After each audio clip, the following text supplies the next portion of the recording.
and welcome from Don Lay Flyer Field here in Dixie High School. Elliot Charfs here with Andrew LaRose, and we have a heavyweight matchup with us today. The Spanish Fork Dons against the Skyview Bobcats here on SF-17. Andrew, what do you expect to see between these heavyweights today? I'm expecting a really good game. These are both guys that are number ones in their region. Actually, kind of a shock that both of these teams are in the losers bracket, but I expect a big, awesome matchup here in this particular game. Expect to see some great pitching from the two aces on their respective teams. I'm hoping for a good one here, Elliot. Yeah, coming into today, last Saturday the Dons losing their opener to Pineview 11-1, but bouncing back and beating Tooele 12-2 to advance in the losers bracket and keep their hopes alive of winning the state tournament here in 2018. And on the flip side of things, for Skyview, they won 4-3 over Ogden in their first round matchup last week, and then fell 7-0 to Desert Hills, as both of these one seeds will be facing off in a heavyweight matchup here today. Yep. It's going to be a good one here, Elliot. That is, as I said, that is the hope for this one. Got Cy Nielsen on the mound for the Dons. You've got Jake Dygert on the mound for Skyview. So should be an interesting one as the Dons are getting all ready here. Coming into today's game, the Dons 18-9, 11-1 in region, one-game winning streak. The Skyview Bobcats 19-5, 13-2 in region, having lost their last game. Tay Newman leading off for the Dons here in the top of the first. And he takes ball one low from the pitcher Dygert. Dygert on the year has an ERA of 2.65, has 5 wins on the season. Certainly one of the better pitchers, as I've been talking about, for the Bobcats. And that is strike one, bringing the count to 1-1. Dygert, one of 3 heavily used senior pitchers for the Bobcats on this staff.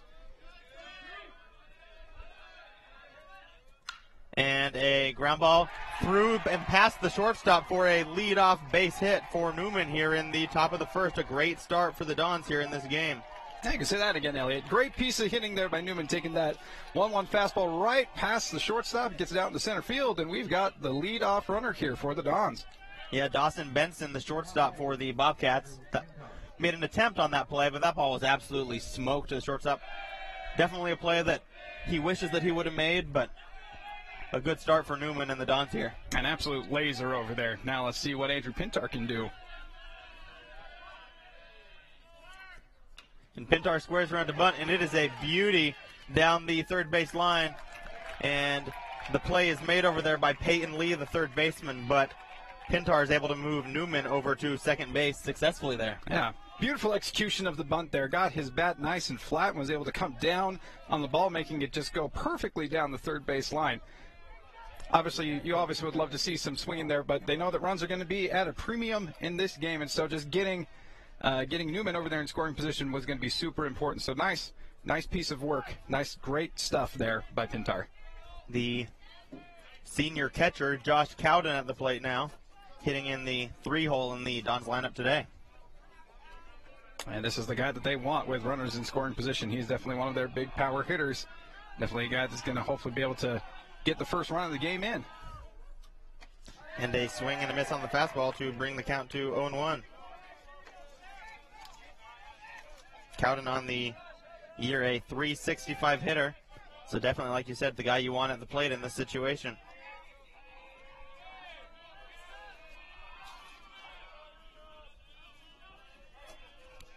And the 0-1 pitch before it is delivered. A little bit of a step off of there and a delay from the pitcher Dygert. Yeah, I want to make sure they got the right pitch called. And that ball is ripped and past the first baseman fair, and Newman will come around to score, and that will be 1-0 Dons here early in the top of the first. Parker Murdoch, the Skyview first baseman, unable to make the play, and that's a couple hard-hit balls that have turned into base hits for the Dons here in the top of the first. And another one that's just right by the defender, but just smoked so hard. Cowden gets a good rip on that one, goes right down the first base line. A little bit of a hard range over there for the first baseman, but nice piece of hitting, and Newman's able to scurry on over from second to score on that one, and we've got ourselves a run here in the first inning. Josh Cowden with the RBI single.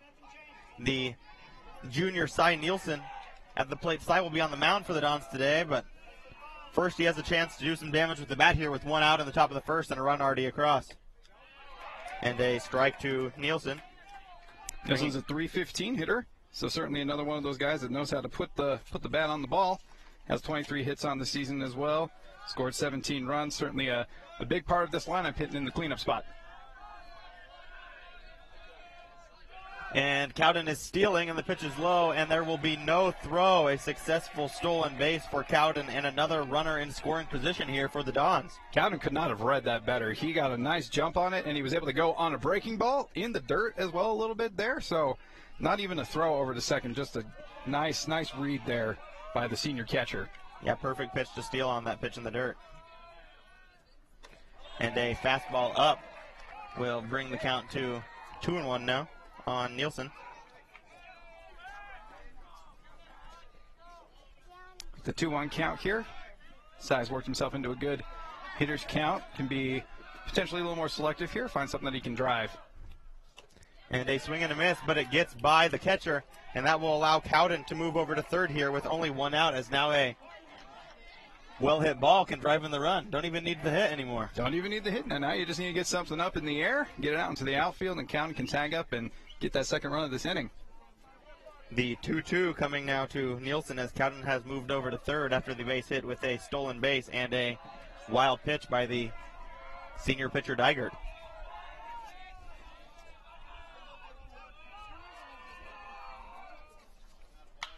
And a ground ball to short, and that will get the job done. And another bad play over there by the shortstop, Dawson Barson, and it has been a rough inning defensively here for the Bobcats so far. Yeah, there have been plenty of balls just hit right their way. Obviously, the first two were kind of a little bit out of the way. Those would have been difficult plays, but this one, a little more routine there, and just gets right past him, gets the glove, and shoots out into the outfield.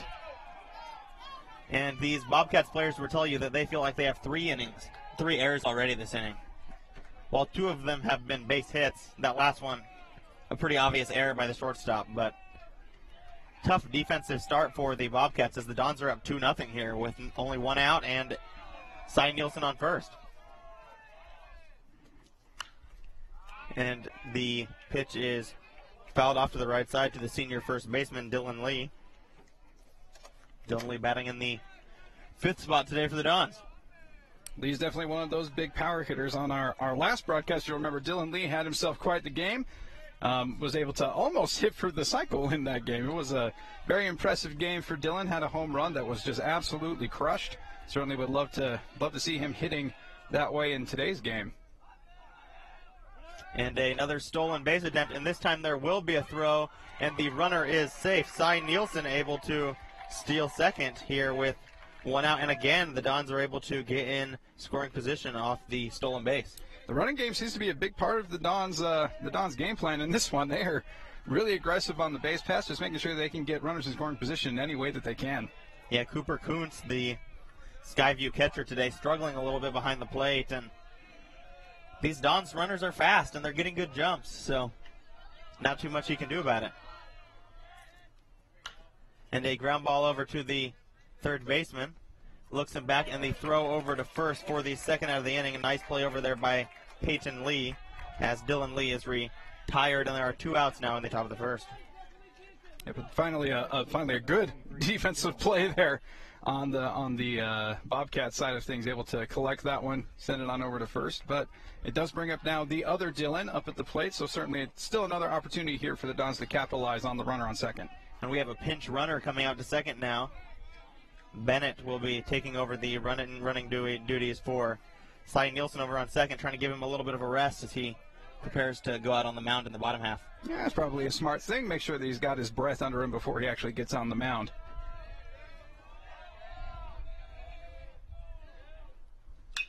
And that pitch is lined down the right field line, and it will land just foul.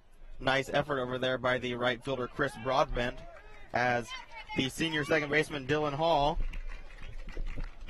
laced a foul ball down the line there to fall behind 0-1 here. Yeah, certainly well struck.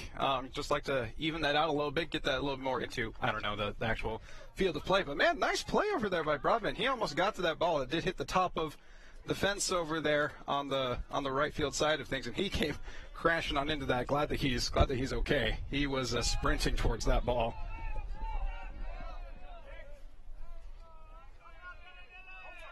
Runner on second here with 2 outs in the top of the first. The 0-1 coming now to Hall.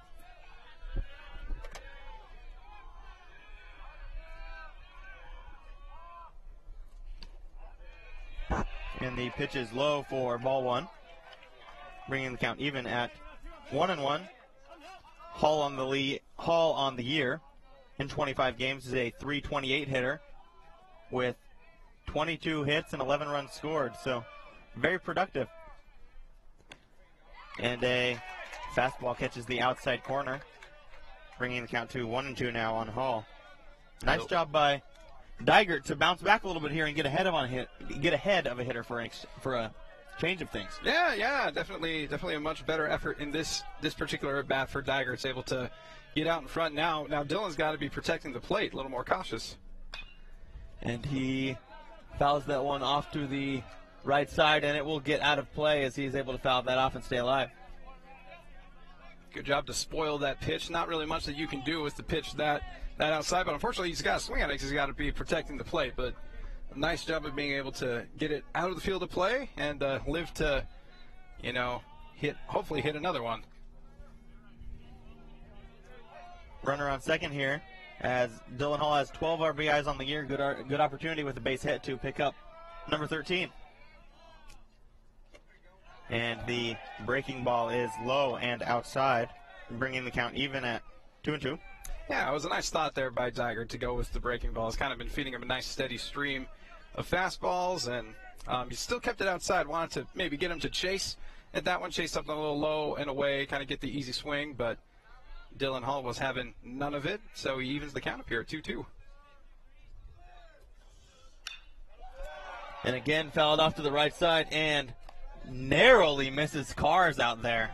Oh, that's just scary. That is just scary stuff. It looked like it was going to pop one right on the hood there, but it landed magically in between a couple to the delight of many of the fans here today at Dixie High School. Someone was saying their prayers, that's for sure.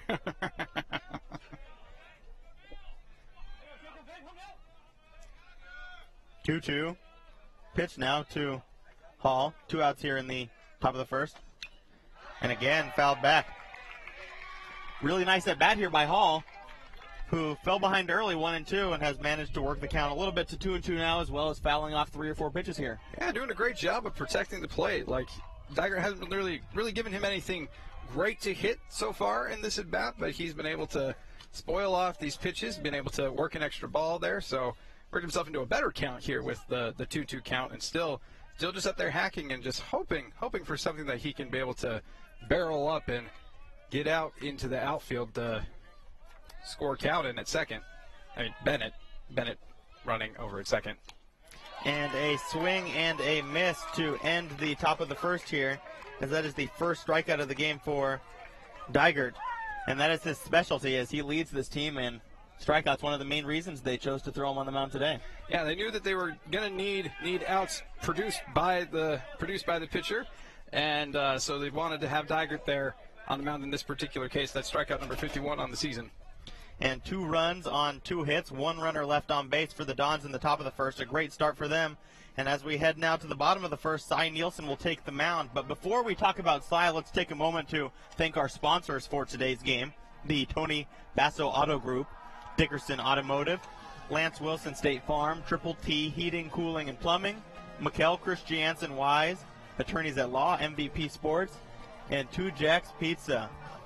Well, a beautiful day here at Dixie High School in this third round game of the Utah High School State Tournament. A reminder, you can watch this game on youtube.com/SpanishFork17. So tell all your friends and family to tune in as we are live on YouTube, as we have a great game here between 2 1 seeds in the region in this 2018 Utah High School State Tournament. Yeah, get your friends out. Get them watching this game, because this is going to be a great one. Get them on YouTube. Get them watching this game. A reminder that the winner of this game will play the winner of the Orem Tigers Lehigh Pioneers game at 4:30 later today over at Dixie State College. So if the Dons are able to win this one, feel free to tune in again at 4:30 later this afternoon for what should be another great game. And a leadoff ball to the leadoff hitter for the Skyview Bobcats, Ryder Lundahl. And another pitch just outside brings the count to 2-0 now. Yeah, an unfortunate start here for Nielsen with these two straight balls. Hopefully he can find one that gets over the plate here. And another pitch low brings the count to 3-0. And you really feel this bottom of the first inning is going to be a really key inning for Nielsen today. Absolutely. He needs to set the tone for his start in this inning. And a fastball down the middle brings the count to 3-1. Needed that one just to get something over the plate. Now he's got that 3-1 count. And a full count now as he has battled back to work it full. Absolutely. And once again, as we've noted in other broadcasts, Cy Nielsen just mows right through. And a pitch outside as he loses him on the sixth pitch of the at-bat, and that is a leadoff walk from Cy. An unfortunate start. Very unfortunate start. He was able to battle himself out of the 3-0 count, got those two strikes, but, man, just missed on that last pitch, so the Bobcats have their leadoff guy on. And the senior pitcher for today's game, Jake Digert, now at the plate, as Digert takes it just outside for ball one as well. Two batters, 2 ball ones. Unfortunately, not able to get any, first pitch strikes. Definitely is going to need more of those as this game goes on. And a fastball strike to Digert, bringing it to the count to 1-1. On the year, Nielsen, in 10 appearances, is 4-3 with a 2.06 ERA. Definitely the ace of this Don staff. In 37 and a third innings pitched, he has given up 17 runs and 11 earned, with 58 strikeouts and only 18 walks. So definitely the ace for this Don staff. And a bunt over to the pitcher, Cy. He fields it and makes the nice throw, and a great stretch by the first baseman for the first out of the inning. And a very athletic play by Cy over there on the mound to avoid potentially first and second with no outs here. Yeah, fantastic play all around on that one. Obviously, the bunt itself was laid down nicely there by Digert, but nice job by Nielsen to range over there, able to grab it and then whip it on over to first. And wow, what a stretch by Dylan Lee. Like that made my quads and my hamstring hurt a little bit just looking at that stretch. But yeah, fantastic play. With one out now here in the bottom of the first, the runner Lundahl over to second, and a leadoff strike to the senior catcher Cooper Coons, who steps into the box for the first time today. Cooper Coons is a .296 hitter on the season with 24 hits. He scored 7 runs. Coons also has 2 home runs on the season as well, so certainly a guy that does have a little bit of pop.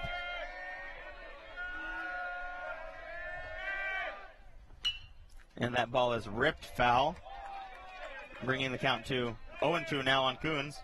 There we go. Now Nielsen's cooking with oil here on when this 0-2 count, able to get 2 early strikes in on Coons. Now he can kind of nibble at the play a little bit, maybe get Coons to chase something out of the zone. Definitely all of the pitches in his arsenal are now able to be used with this 0-2 count.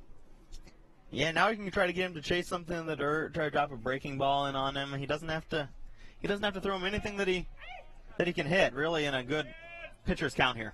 Yep. Don't give him anything to hit at all. Especially to such a good hitter on this Bobcats lineup in the 3-hole. Yep. And a pitch low and outside to Coons, bringing the count to 1-2 now. Nielsen, who's really been dominant all year, did struggle in the opener on Saturday against Pineview, as he was the starter in that game. And strike 3 to Coons for the second out of the inning here in the top of the first. Big strikeout. Yeah, it's the Cy Nielsen specialty. He is definitely the strikeout pitcher on this staff, as he's got that heater, and that is exactly what he used there against Coons. Just blew it right past him for strikeout number 1 of the game. And the cleanup hitter, Chris Broadbent at the plate now, the senior right fielder for the Bobcats this season. And a pitch just inside for ball 1. Very close on that first one. Yeah, that's a little bit dangerous there. Broadbent is a 293 hitter, so certainly another one that's very capable. 24 hits on the season, 19 runs scored. And a swing and a miss on the pitch low and outside. Got him to chase that one. Yeah, he was way out in front on that one. A little bit eager to swing the bat on that one. The 1-1 coming now to Broadbent from Nielsen. And he swings and misses. Swinging for the fastball there and got the changeup. Yeah, Nielsen's changeup working really nicely in this particular at bat against Broadbent. He's expecting the heater, and he's just pulling the string on him.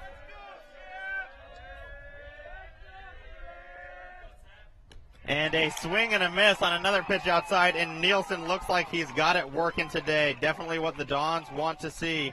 And in the bottom of the first, the Bobcats with 0 runs, no hits, 1 runner left on base. And as we head to the second inning here at Dixie High School, it's Spanish Fork Dons 2, Skyview Bobcats nothing here on SF-17.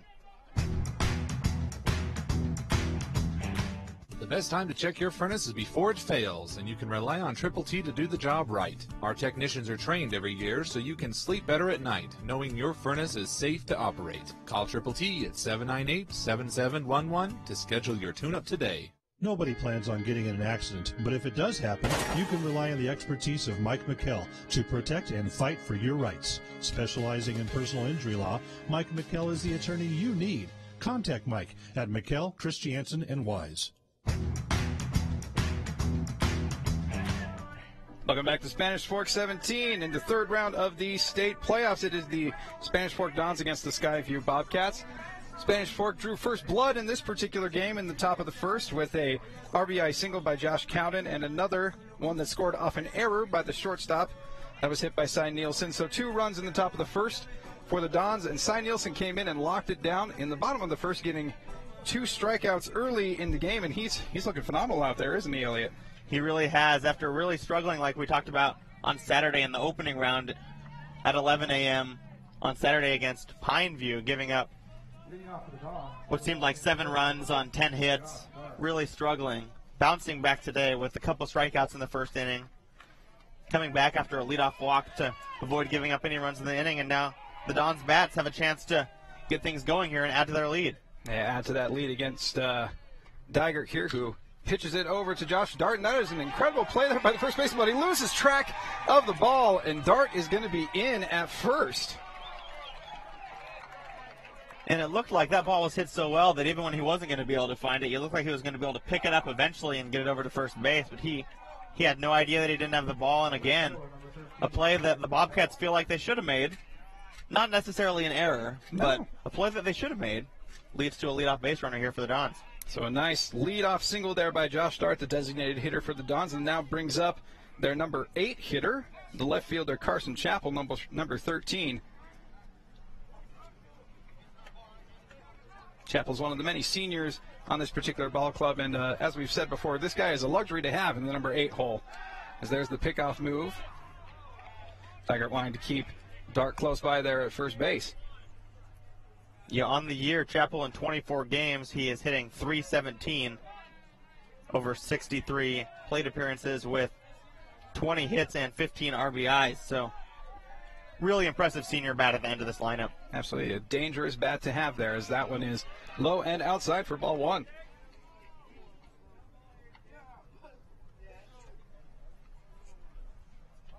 Digert not able to get that needed first pitch strike, as he's now in the 1-0 hole here to Chappell in the bottom of the second with a runner on first.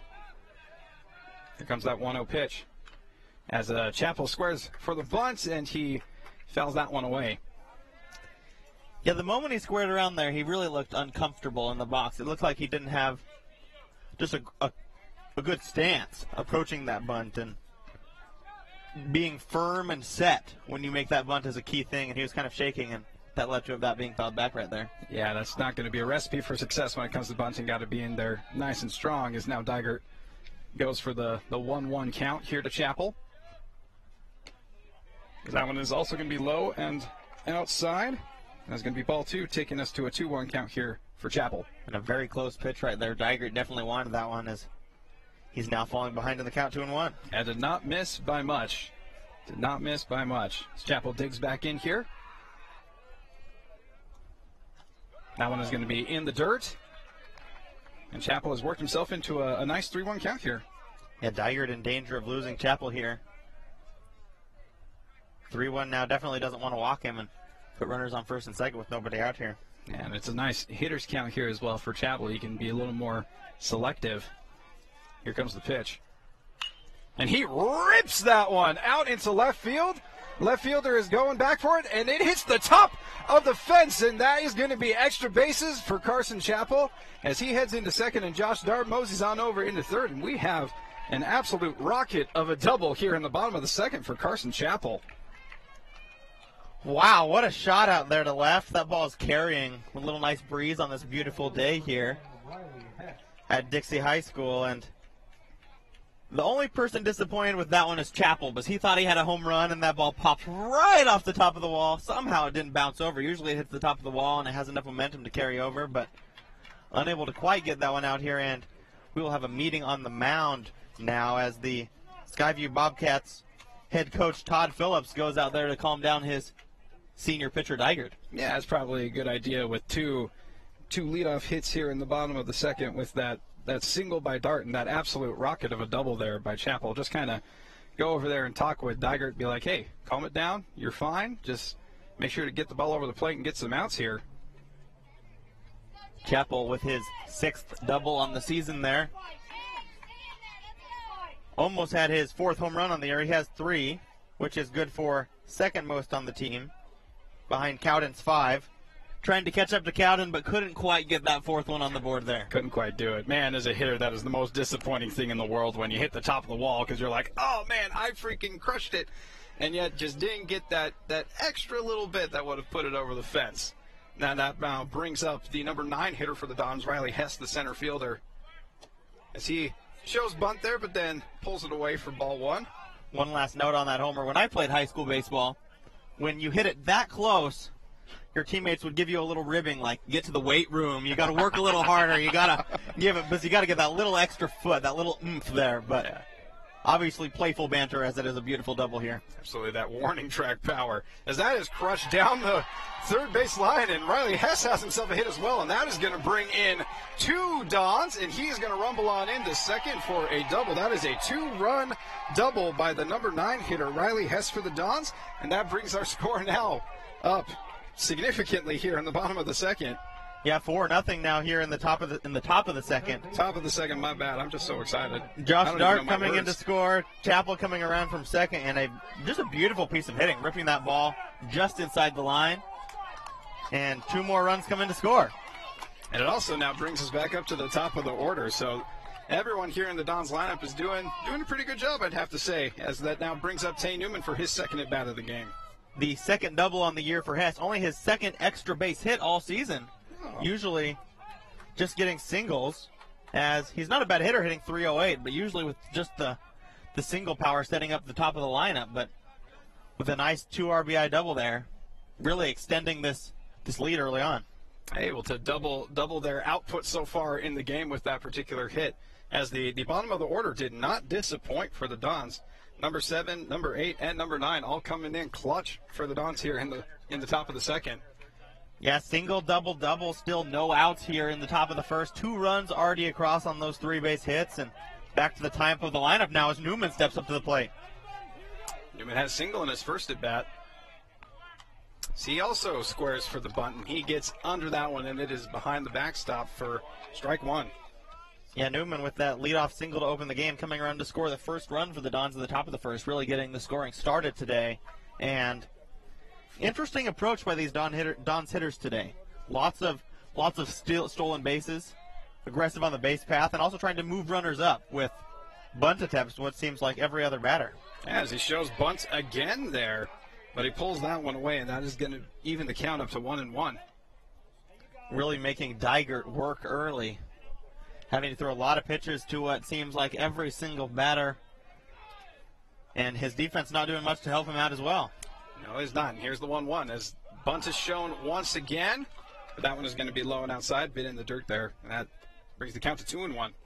Great patience by these Dons hitters. When you get the the assignment to go up and lay down a bunch. You really want to get it done early, get back to the bench, get your high fives from your teammates, but a nice pace and approach, laying off some of these potentially tough pitches to bunt. Yeah, they want to keep Hess close there, so it steps off the mound and gets himself reset here for the 2-1 count here to Newman. As Newman lays down a beauty, it goes right over to the pitcher. Pitcher sends it on over to first, and that is going to be an out, but it does advance Hess on over to third, as that is the first out in the top of the second for the Dons.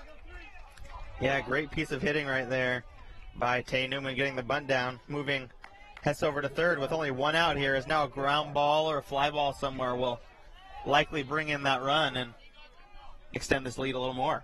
Absolutely. With it a little bit closer now, you just do, as you said, just need that sac fly, nice ground ball here by Andrew Pintar, the shortstop. And that is going to be upstairs for ball one.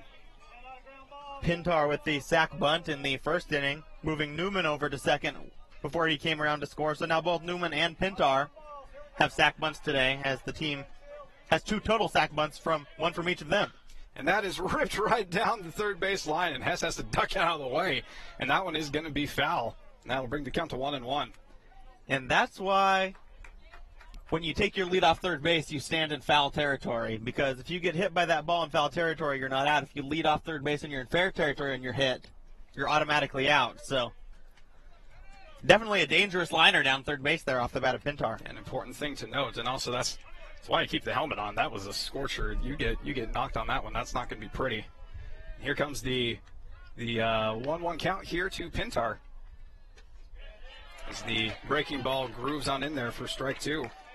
And that pitch right there, I feel like, was the best pitch we've seen from Dygert today. Really did a nice job of dropping the breaking ball and proving that he can throw that pitch for a strike. He's been able to throw his fastball for a strike today, but has yet to really been able to find the zone with that breaking ball, and that was a good example of that right there. Oh, and that is absolutely smacked out into the right center gap, as Pintar is going to be rumbling in for extra bases. Clearly going to score Riley Hess, and he is heading on over to third, and we are going to have an RBI triple for the junior shortstop for the Dons, and that is now 5-0 here for the Spanish Fork Dons in the top of the second.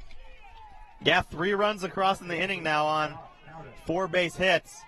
The only out, a productive one, is sac bunt, as the 7, 8, 9 hitters went single, double, double. Newman was able to bunt Hess over to third, and then Pintar traded places with him.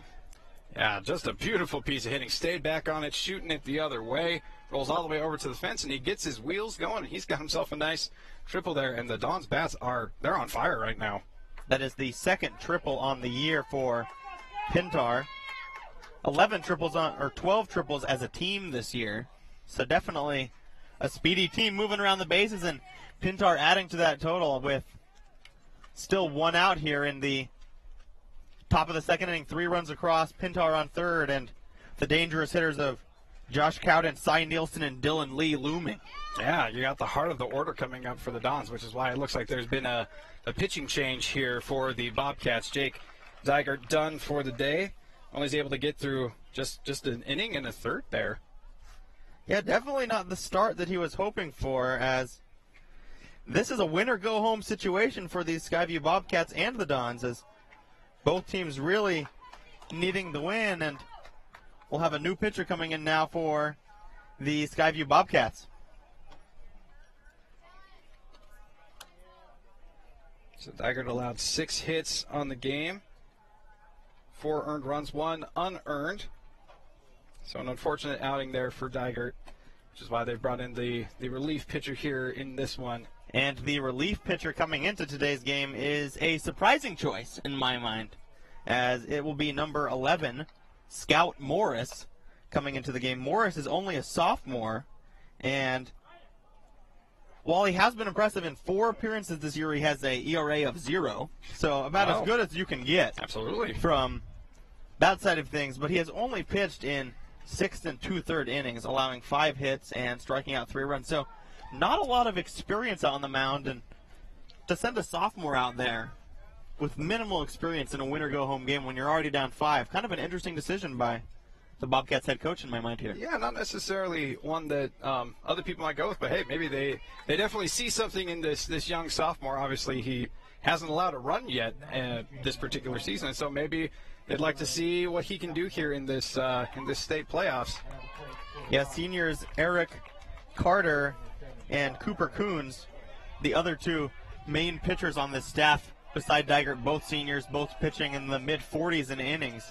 But it will be Scout Morris who takes the mound here with one out here in the top of the second. That one is rocketed way up into the sky and out of play for strike one here to the senior catcher, Josh Cowden.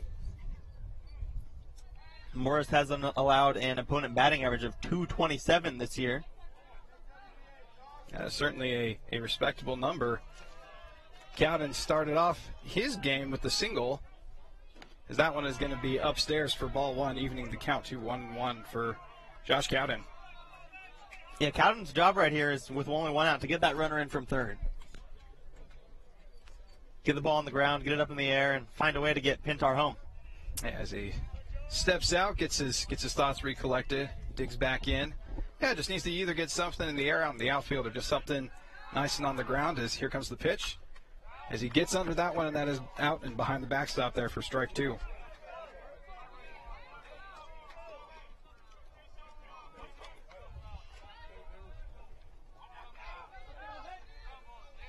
Now moves the count to 1-2 for Josh Cowden. As he rips that one out into left field.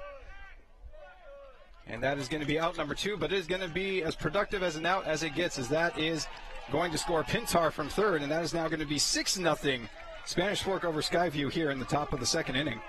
Yeah, great at bat right there by Josh Cowden, who a senior leader on this team, and falling behind in the count 1-2 and still able to get the job done, getting the ball up in the air out over to the left fielder, Damian Dubon, who made a nice play out there for the Bobcats, did his job, got under it, but really had no chance of throwing Pintar out of the plate there. Yeah, Cowden definitely got that one nice and deep, and have that be Oppo too was very impressive, as Nielsen is now in, and that is going to be low and in the dirt for ball one to Cy. Yeah, great productive inning from these Dons hitters. So far, in 6 plate appearances, they have 4 hits, and their 2 outs have been on sac bunts and sac flies. So even the outs have been productive this inning for the Dons. Absolutely phenomenal, as Cy digs back in here for the 1-0 count. He rips that one over towards his own dugout, potentially taking out his own guys there, as that moves the count to 1-1. Cy reached on an error by the shortstop back in the first inning, then stole second, but was unable to come around and score. They did score a run on his hit that was an error, though, for the second run of the game back in the top of the first. Yep, still definitely a productive at bat, as now it is the 1-1 count here to Nielsen. And he fouls that one straight back for strike two.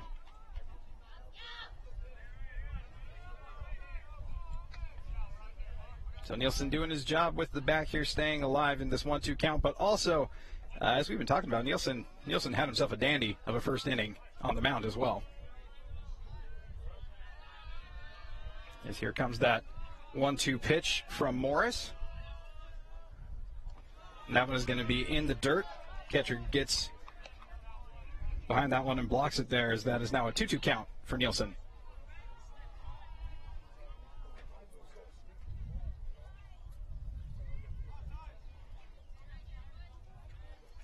Here comes that 2-2 pitch. That is going to be high, and he's going to rip that one down the left field line as he is giving chase. But it is going to be foul. An absolutely just loud strike there for Cy Nielsen. But he does stay alive there and stays in this one with that 2-2 count. Yeah, second time this tournament we've seen him do that. If you remember back on last Saturday against Pineview, really kind of a tough game, but down 7-0 and around the third or fourth inning, the bases were loaded for the Dons. And he absolutely crushed one down the left field line, just fouled. That would have been a grand slam. Ended up getting out later that at bat, and the Dons were unable to score any of those runs, and it really was a turning point in that game. As he instead rips this one out to center field. The center fielder gives chase, and he is under that one for out number 3. But the damage has, in fact, been done in this particular inning, with all sorts of hits happening in this top of the second inning, as the Dons score 4, adding to their already 2 runs, and it is now 6-0 as we head over to the bottom of the second in this one. Yeah, nice play out there by Ryder Lundahl, being able to range over to his right, but really Great job of hitting by the Dons there in the top of the inning. 4 runs on 4 hits, no runners left on base, and a 6-0 Dons lead as we head to the bottom of the second. That's certainly how you want to draw it up for the Dons. And we'd also like to take this time to thank our wonderful sponsors, the Tony Basso Auto Group, Dickerson Automotive, State Farm Lance Wilson, Triple T, Heating, Cooling, and Plumbing, Raquel Christiansen Wise, Attorneys at Law, MVP Sports, and 2 Jacks Pizza. As this now brings Cy Nielsen back to the mound after his stellar first inning in this game. What does Nielsen have to do to kind of keep this start going, you think? Well, I think the main thing is going to be for him to just throw strikes. Last inning, he had a leadoff walk, and then after that, he started to settle down, made a nice play on a sac bunt, and then struck out back-to-back batters. So when he made the Bobcats players attempt to hit the ball, he was able to get them out. It's those free passes and those mistakes that he can't afford, especially now that they have a big 6-0 lead. You don't want to be giving up those free base runners. Yeah, I definitely agree with you there. I think Nielsen definitely just needs to get the ball over the plate, trust his stuff, because his heater's working, his changeup is working. He's been able to throw that changeup magnificently. Like the last at bat there to Broadbent, he threw absolute dandies of changeups to him, and so he certainly just needs to use his entire repertoire and just trust that he can get it over the plate. As that now brings up number 9, Eric Carter, the second baseman, as that one is definitely in the dirt for ball 1 to Carter. Yeah, Carter, a very good hitter for this Bobcats team. A .338 hitter on the year with 24 hits and 17 RBIs. A little bit of pop as well with 2 home runs. There we go. Someone that can put it over the fences. There's a little conversation over there at the mound that just happened. Cowden talking to his buddy Nielsen over there.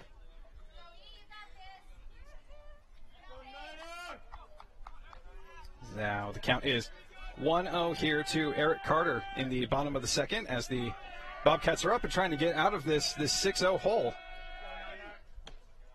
And that is going to be a beautiful fastball in there for strike 1.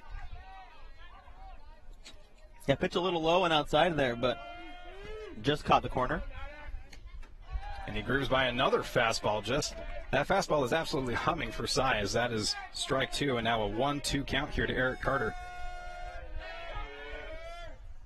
And he gets the swing and the miss once again with the changeup getting him out front, and that is strikeout number 3 on the game for Cy Nielsen. Yeah, 3 consecutive strikeouts for Cy here. 2 to end the bottom of the first and 1 to start off the bottom of the second here, and it really looks like he's starting to catch a groove here. Yeah, definitely exactly what the Dons need here as that one goes well over the catcher's head right there. Yeah, definitely. Real wild pitch from Cy. Definitely something you don't expect to see that often. No one on base, though, so no harm, no foul on the base paths. But and that 1-0 count now moves to 2-0 with the high pitch and now the low pitch. That one in the dirt.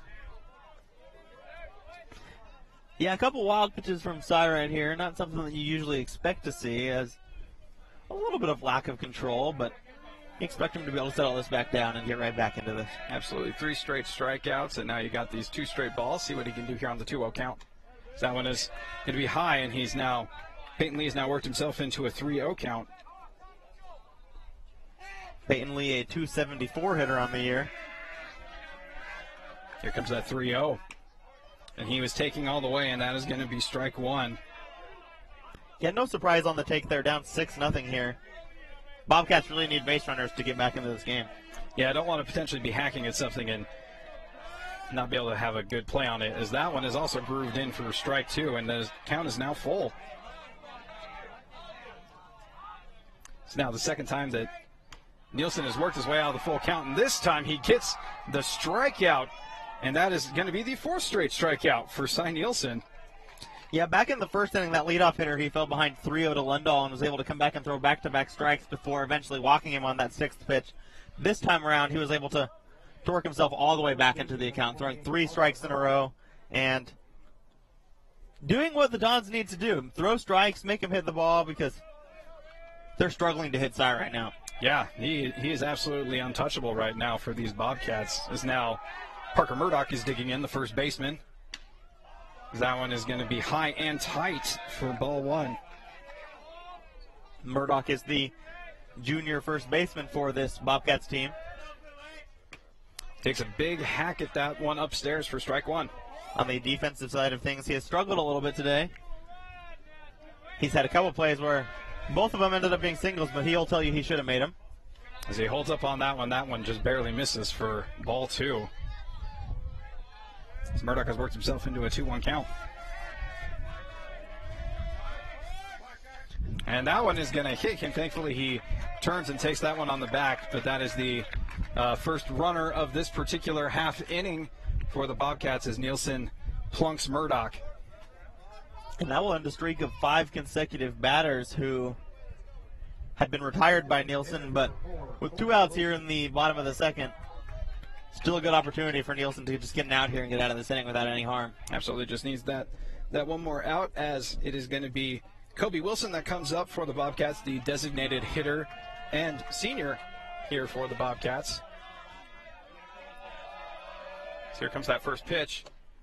That one is going to be low for ball 1. Yeah, Wilson, the 8 hitter for this Bobcats lineup. So Nielsen with a couple of good chances with the 8 and 9 hitter up now to get an out and get out of this jam. 1-0 count, as that one is going to be inside for ball 2. So Nielsen has an early 2-0 hole, but on Wilson's side it is a nice hitter's count here for him. Here comes that pitch. That one is going to be outside for ball 3. And it's another 3-0 count here for Nielsen. Yes, I struggling to throw strikes for these last couple batters and helping the Bobcats hitters get into better counts. So step off the mound, kind of recollect himself, and gets himself back in the stretch here for this 3-0 count against Wilson.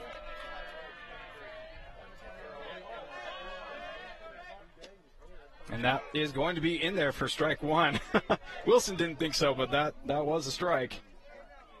Yeah, taking all the way again on 3-0. Like we said, Bobcats need base runners, and they don't want to make a silly out swinging on a 3-0 pitch.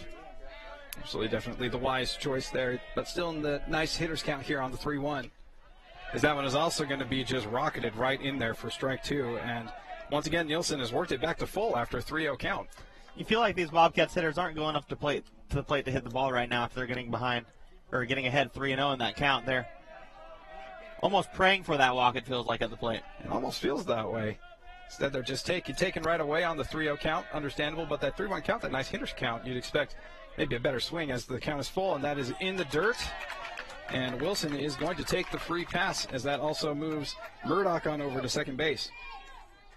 Yeah, Wilson getting exactly what he wanted. Not swinging at a single pitch the entire at bat. Definitely not looking like a hitter up there at the plate. And Sy kind of bailing him out a little bit there. As the second walk given by Nielsen. So there's going to be a conference here on the mound. Get runners on first and second now. Murdoch reaching on the hit by pitch, and then Kobe Wilson, the designated hitter, walking as Murdoch was able to move over to second base. Yeah, more than anything, just telling Sy that he just needs just one more out. Just get out of this inning. Kind of some self-inflicted wounds here with the walk and the hit by pitch, and just really just get it over the plate. They're not getting terribly great swings on him, and as you've been saying before, they're kind of almost looking to take the walk, and so certainly you just put it over the plate, and these Bobcats have been struggling all game long to get any kind of contact against Nielsen. As this is now Davian Dubon who digs in for the Bobcats. And he's going to take that one for strike 1. And a good sign, finally getting ahead of a hitter here. The last few, he's fallen behind quickly, 2-0 and 3-0. And while he's been able to work himself back into the count, he hasn't been able to finish the hitter off. Absolutely. Definitely better to be in front of the batter instead of behind in the count as he now deals the 0-1. That one is going to be upstairs, and that evens the count to 1-1 on Davian Dubon. Dubon, the senior left fielder for this Bobcats team, the 9-hitter in his first plate appearance today. And he takes a hack at that one, and he misses for strike 2. When the Bobcats hitters have been attempting to swing at it, they haven't really seemed like they're even close to making contact with the ball. No, it really hasn't. Nielsen has really had them off their game all game long. Just the timing seems off. So here comes that 1-2. And that is an absolute beautiful changeup, as that is called strike 3. Dubon goes down looking at that one, and that is going to in the inning. So even though there were a couple of base runners for the Bobcats, they weren't able to do much damage, as the score is still 6-0 in favor of the Spanish Fork Dons. Heading over into the top of the third, thank you so much for being here with us on Spanish Fork 17.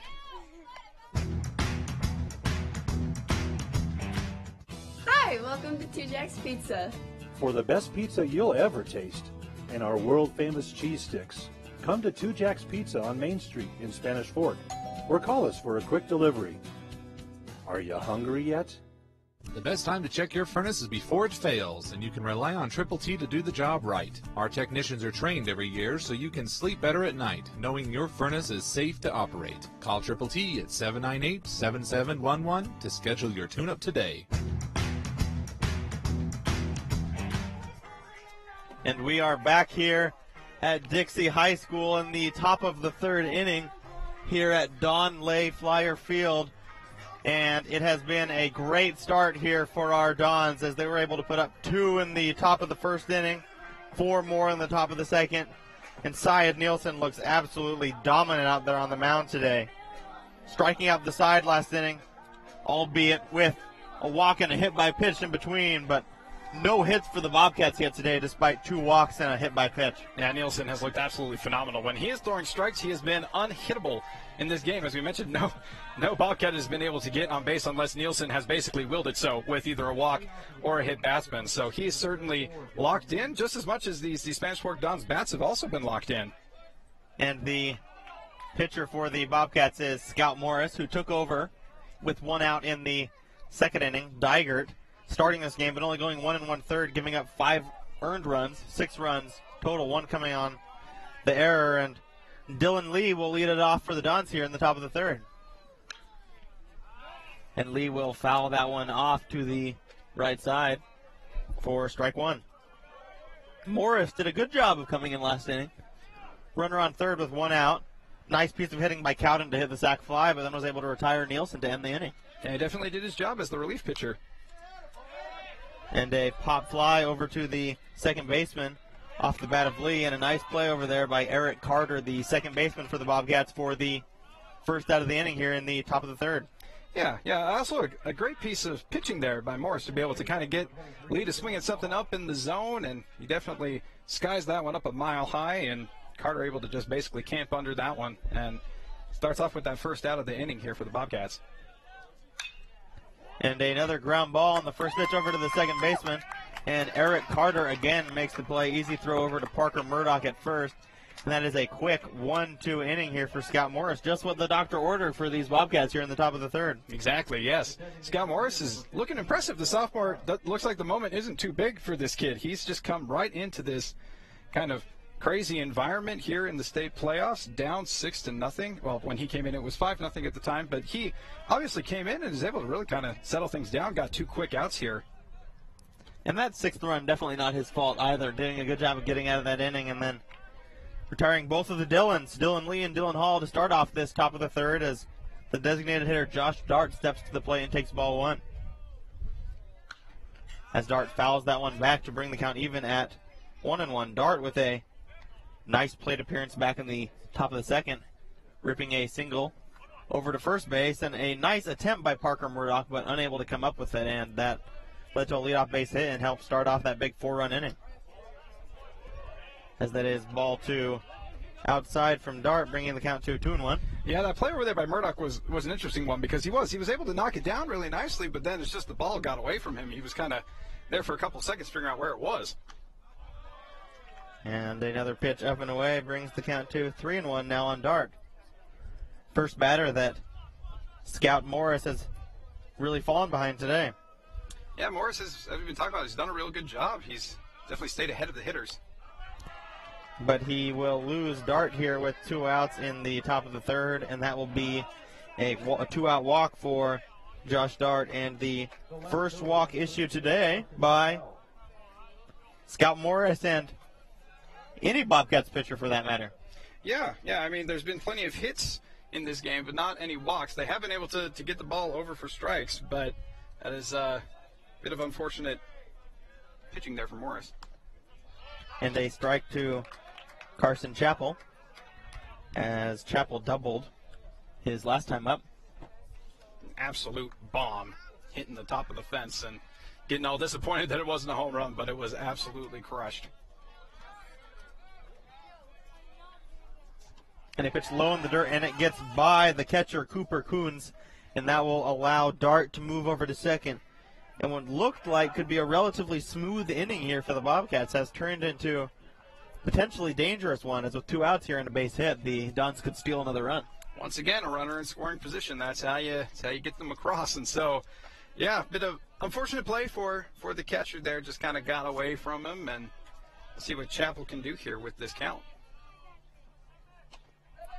And a swing and a miss will bring the count to 1-2 now on Chapel. Looks like he was once again swinging for the fences on that one. That was a big old cut. Yeah, he wanted that homer, just missing it last time up, and really giving a healthy cut there. We'll see with this 1-2 count, Morris can be able to attack Chapel here, especially after a big swing like that. Know that Chapel is looking to cut. And again, a pitch low in the dirt gets away, and that will allow Dart to move over to third base. And a little bit of rough play by the Bobcats here, a little sloppy baseball, as Coons has allowed 2 pitches to get by him, allowing Dart not to just move over to second, but now to third as well. Yeah, not a great thing there for the Bobcats. That one was very, very, very short, kind of shorted that pitch, and was a hard one for the catcher to collect. And that, Paul, is a single out to left field off the bat of Chapel, and a big 2 RBI single as the Dons are able to pick up another run here in the top of the third and extend their leading to 7-0 now, as the Dons dugout is really going wild over there. Oh, they're absolutely loving it. They're loving that absolute blast line drive by Chapel as he brings in. He's able to bring in Dart on that one. Absolutely crushed. Both of his swings, both of his balls have been absolute, like, just rockets. I'd love to see the exit velocity on those because he's been crushing it. And the batter now is the senior center fielder, Riley Hess, who squares around to bunt with 2 outs here in the top of the third, trying to catch the third baseman, Peyton Lee, off guard a little bit right there, as he was obviously playing back with 2 outs here, trying to get a bunt base hit. Yeah, an interesting choice. Obviously, maybe trying to catch the defense a little off guard there with the bunt. And, I mean, he has been able to lay down some successful ones before. As he takes ball 1 up to bring the count to 1-1 now. Chapel on first base after the RBI single scored Dart, bringing across the only run here in the top of the third, extending the Dons' lead to 7-0. And that pitch is fouled off to the right side, and it narrowly misses Cars again. Catches one on the bounce, but no harm, no foul. Yeah, as long as it doesn't hit on the fly, it usually is all right. But, man, those Cars are in a bit of danger right now. That one was pretty close to your car out there. Yeah, don't want that. Poor thing. Doesn't need more damage. And the 1-2 pitch, bloop out to right, and a nice catch by Chris Broadbent, and that will end the inning here in the top of the third. But not before the Dons pieced together another run after 2 quick outs. A 2-out walk by Dart, moving over to second and third on the wild pitch, and then Chapel singling him in. So in the top of the third, 1 run on 1 hit, 1 runner left on base. And as we head now to the bottom of the third, it is 7-0 Dons here at Dixie State High School. And we'd like to take a moment to thank our sponsors for today's game, the Tony Basso Auto Group, Dickerson Automotive, Lance Wilson State Farm, Triple T Heating, Cooling, and Plumbing, Mikkel Christiansen Wise, Attorneys at Law, MVP Sports, Sporting Goods for all seasons, and 2 Jack's Pizza. Well, it has been a great start here for the Dons in this winner-go-home game here in the third round, the second round of the losers bracket here in the 2018 4A High School State Tournament, as 2 1 seeds, the Dons and the Bobcats, losing surprising ones on Saturday, but the Dons looking strong here today.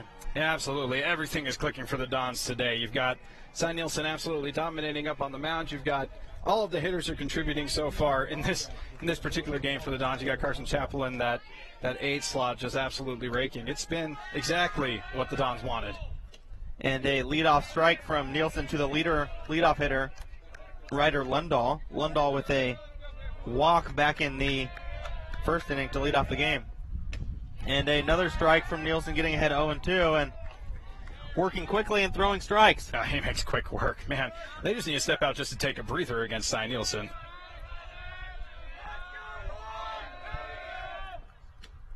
And a pitch just outside brings the count to 1-2 now. In Lundahl's first at bat, he was able to get ahead 3-0 early before taking back-to-back strikes, and then Cy lost him on that sixth pitch for the walk, but this time getting ahead 0-2 early and striking him out on that fourth pitch there, and he looks absolutely unhittable on the mound today, a sign that the Dons are very, very happy to see. Yeah, to have 6 strikeouts already here in the third inning, he's absolutely making quick work of these Bobcats hitters. And the batter at the plate now is Scout Morris. Morris replacing the pitcher Jake Dygert, as Morris is now up there for his first at-bat today, as he takes strike one to bring the count to 1-1 now. And he fouls that back, and he is also quickly in a hole here as well. Yeah, he was able to fight that one off, got just a little bit of a piece of that one, but man, he didn't get a great swing there. As he hits a ground ball over to the shortstop, Pintard makes a nice charge there and throws it over to Lee for the second out of the inning, and that is 2 outs now here in the top of the third.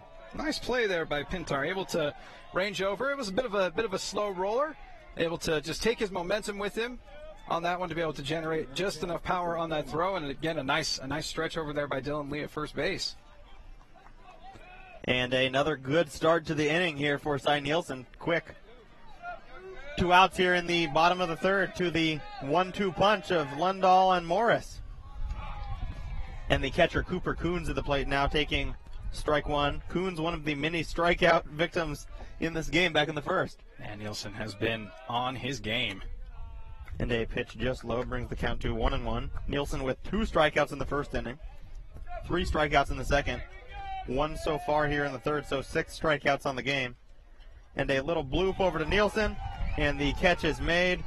And that is the third out of the inning. When he's not striking people out, he's catching them on the defensive side of things as well. Doing a little bit of everything today, Cy. And as we head now to the fourth inning, it is 7-0 Dons over the Bobcats. 0 runs on 0 hits scored in the inning, and we'll be back in a minute here on SF-17. Wild Mustangs. They're supposed to be one of the most gentle creatures in nature. State Farm knows that for every one of those moments, there's one of these. That's why more people save money by combining their home and auto with State Farm. Call State Farm agent Lance Wilson today. MVP Sports is the #1 source for sporting goods in Spanish Fork. Football, soccer, all the fall sports, we've got you covered. Check out our new custom t-shirt builder. Design at home and we'll build it for you. MVP Sports, 72 North Main in Spanish Fork. Welcome back to beautiful sunny St. George's. We are in round 3 of the 4A state playoffs. We've got this awesome game here against the Spanish Fork Dons up against the Skyview Bobcats. The Spanish Fork Dons have been clicking on all cylinders as they have 2 runs scored in the first, 4 runs scored in the second, and another one just for good measure in the third as we head over here to the top of the fourth. So it is currently 7-0 Dons over the Bobcats, as Cy Nielsen has been absolutely dealing for the Dons, and they've had one of their better performances on offense as well in this game in the playoffs. And it doesn't get any easier for the Bobcats now as the top of the lineup do. Up now for the Dons. Newman, Pintar, and Cowden coming up to the plate, each for their 3rd plate appearance today. And on the flip side of things, the Bobcats hitters, all of them only 1 plate appearance each, except for the 1-2-3 hitters getting their 2nd plate appearance. So a lot more hitters coming to the plate so far for the Dons. Yeah, and that is going to be upstairs for ball number 1 there to Tay Newman. Newman with a single back in the first inning, coming around to score that first run of the game. Fouls that one back, and that evens up the count to 1-1. He also had a sac bunt in the second inning, moving up Riley Hess over to third before Pintar drove him in with that triple out in the right center field gap. Yeah, Newman's definitely had some very productive at-bats. That one is also popped up. Thankfully, it hits some netting and not going to be hitting anyone back here, as that moves the count on over to 1-2 for Newman. Yeah, close call for our TV truck there. Yes. There's a reason that netting is there. So now Morris is getting ready to deliver here on this 1-2 count here to Newman. And that is going to be way upstairs. Looks like it kind of lost a little bit of control there, as that evens up the count once again to 2 balls and 2 strikes for Tay Newman.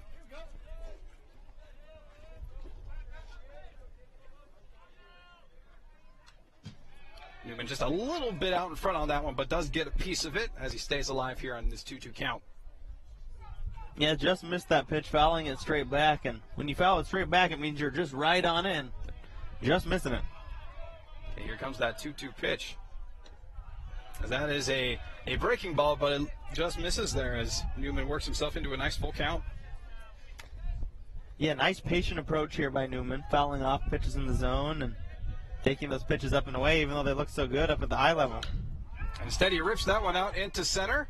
Center fielder makes a bit of a leap there, as that one was on a line, a frozen rope. But that is going to be out number 1 for the Dons. Yeah, nice play out there in center field by Ryder Lundahl. And that ball on this warm day really is carrying, and he almost overran it, but a nice jump there, and that is the first out of the inning here in the top of the 4th. Yeah, that's why they tell you to stay back on it a little bit, maybe not charge quite as far. As now Andrew Pintar, the shortstop for the Dons, digs in for his 3rd plate appearance. As that is going to be ball number 1. Pintar, 2 great at-bats. Sack bunt in the first inning, moving over Newman. That led to a run and RBI triple in the 2nd inning, a part of that big 4-run inning. Pintar is under that one, and that one now moves the count to 1-1.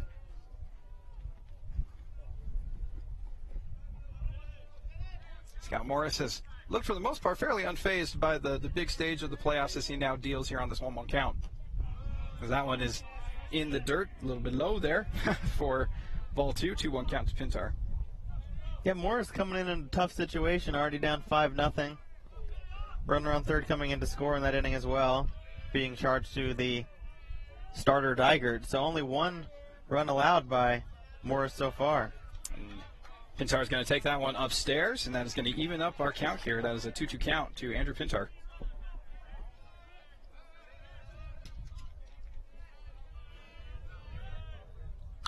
And he's going to line that one also out into center, and center fielder is backing up, and he is able to make the play on that one as Pintar absolutely smokes it. But center fielder in good position there. Fumbled his hat a little bit there, but he did not fumble the catch, though, as that's going to be out number 2 in the top of the 4th. Yeah, Lundahl out there in center field has been quite busy, but making a couple nice plays out there this inning and having a solid game out there in center field. Doing a great job. Both of these were well-struck balls, and so to be able to make good plays on that one is important as Josh Cowden digs in. Cowden takes a big old hack at that one, and he misses for strike 1.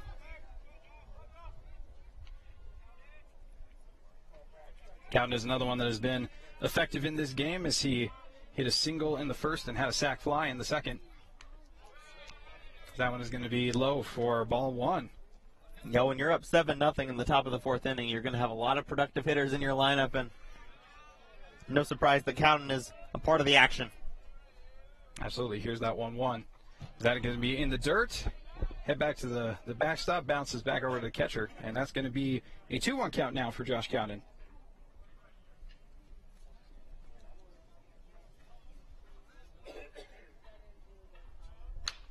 And that is smoked out into right field. They are turning back. And you can kiss that one goodbye as Josh Cowden rips himself a home run, his 6th of the season as he is trotting on into home. And that is now going to be 8-0 Spanish Fork over Skyview on the absolute blast out to right center by Josh Cowden. Yeah, you can say that again. Kiss that one goodbye. Wow, what a shot. And again, what looked like it was going to be a smooth inning for these Bobcats, getting 2 quick outs. Morris again getting bit by the 2-out bug as the Dons cash in on another 2-out run. Absolutely, yeah. Morris made good work of Newman and Pintar, but man, Josh Cowden absolutely crushes that one, as that one is also sent up into the air by Cy Nielsen. The center fielder once again getting some work in, as he is responsible for all 3 outs in the top of the 4th, but not before Josh Cowden absolutely blasts one out, and that puts up another run on the scoreboard for the Dons, as now they have 8 runs as opposed to the 0 runs for the Skyview Bobcats, as we are moving on over to the bottom of the 4th inning. And a quick note in the top of the 4th inning, the center fielder Ryder Lundahl recording a record set by many before him with 3 putouts in the inning, unassisted, all by him, doing all the work, getting all 3 outs, and kudos to him for having a good inning out there. And doing his job, doing his part. We'd like to take this time to thank our wonderful sponsors that are helping us out in this particular game, at this Spanish Fork Dons game against the Skyview Bobcats. That's going to be the Tony Basso Auto Group, Dickerson Automotive, State Farm Lance Wilson, Triple T Heating, Cooling, and Plumbing, Mikkel Christiansen Wise, Attorneys at Law, MVP Sports, and 2 Jack's Pizza. So heading on over here to the bottom of the 4th inning, and Cy Nielsen once again on the mound here for the Dons, who has been absolutely spectacular in this one, Elliot. Yeah, if Cy keeps pitching the way he's been pitching all game, the Bobcats are in a lot of trouble, because they have yet to even record a hit off of him so far in this one, as he has walked 2 batters and hit 1, but with 6 strikeouts and put out himself as well out there on that fly ball to end the last inning. He has been everything that the Dons could have dreamed of here in this elimination game. Absolutely, doing it all. The only thing that's kind of been a little off for him is that he has allowed a couple walks, and he did hit a batter, but otherwise he has been absolutely spectacular here for the Spanish Fork Dons. Exactly what they needed here in this 3rd round of the playoffs. And the senior right fielder stepping up to the plate now. And he takes a big old cut for that one, and that is going to be strike 1 to, it's Chris Broadbent. Broadbent, a strikeout victim back in the 1st. What a surprise. What else is new? Making quick work, and that is going to be blooped up over there to Dylan Hawley. Makes a nice play on that, and that is going to be a quick out number 1 for Cy Nielsen. Yeah, just what the doctor ordered for Cy. Quick outs. And the second baseman, number 9, Eric. Cy just looks unhittable today. What a difference from last Saturday against Pineview. Oh, man. Against Pineview, he definitely struggled. Was really struggling with his command in that game, whereas in this one, there's been a few blips as that one is low in the dirt for ball 1, but otherwise, really, Nielsen has been very impressive, getting pretty much everything over the plate and really silencing these Bobcat bats. Nielsen works the 1-0 count here, and that one is going to be ball number 2. Batter here is Eric Carter. And that one is ripped. That is going a million miles over the fence over there on the left field side of things, and that is going to move it to a 2-1 count here for Eric Carter. That one is going to be upstairs, and Eric Carter's worked himself into a nice 3-1 count here against Nielsen.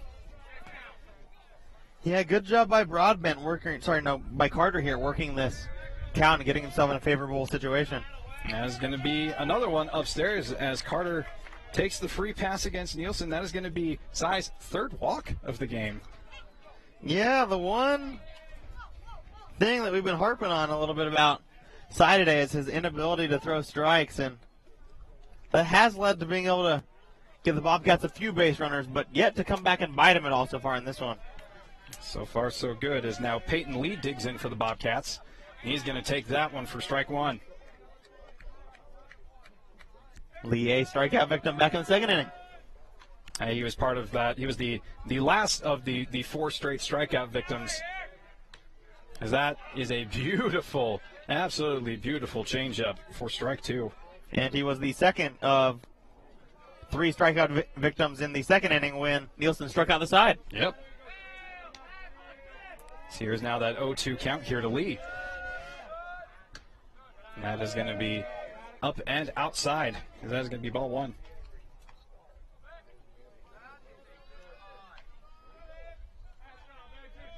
Bobcats just looking for any kind of offense here. As here's the pitch, and he is way out in front. Another beautiful, beautiful off-speed pitch there by Nielsen, and that is going to ring up Peyton Lee. Yeah, first strikeout of the inning for Cy. Second strikeout for Lee today. And seventh strikeout on the game for Nielsen. He is an absolute K machine in this one, as that now brings up Parker Murdoch. Parker Murdoch gets just a little slice of that one, and that is going to be strike one. Murdoch was hit by a pitch his last plate appearance. Took a nice shiner off the back. Yes, he did. Here comes that 0-1. And he swings through that one, and that is an early 0-2 hole for Murdoch.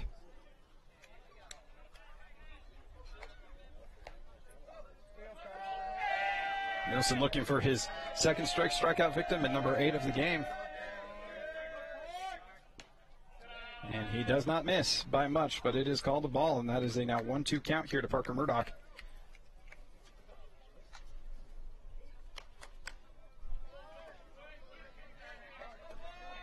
Murdoch is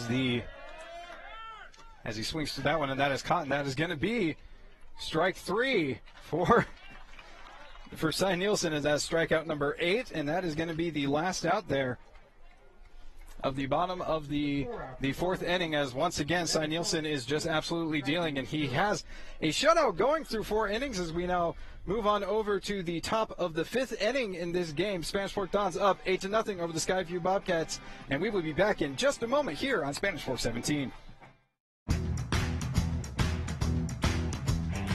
Need a new car or truck? The Car Guys has the best selection of used vehicles at the best prices in Spanish Fork. The Car Guys know their automobiles to get you the best car for your needs and your budget. The Car Guys at 872 North Main in Spanish Fork.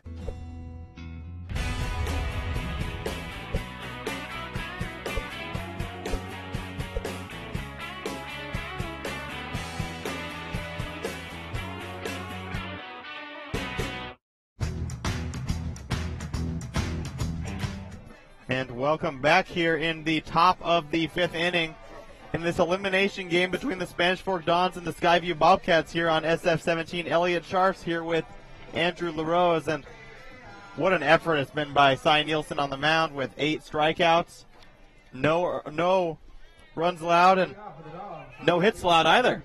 Oh, no, he's brought it up. He's brought it up. Have we jinxed him? Let's hope not, but it's true. Nielsen has not allowed a hit so far in this game. Really, the only damage that has been done to him has been by himself, and really nothing doing there with those 3 walks and that hit by pitch. And in the top of the 5th, a leadoff ball to Dylan Lee. A reminder that you can watch this game on youtube.com/SpanishFork17. So tell your friends and everyone that we are live on Facebook, or sorry, not on Facebook, on YouTube.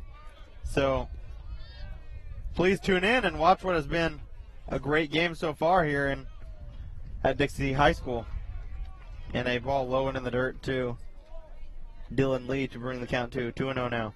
Nice patient approach here by Dylan Lee. Obviously, you're not going to swing at one that's basically bouncing in the grass, but, also hasn't really gone up there looking to necessarily, get crazy with it. Just taking what the pitcher's giving him. And he swings at a pitch up and fouls it off down the left field side, and it will land just foul as the left fielder Damian Dubon is not quite able to get over to that one.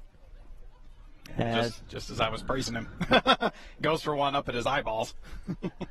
Yeah, definitely not a great pitch to be swinging at, but still in a good hitter's count here at 2-1.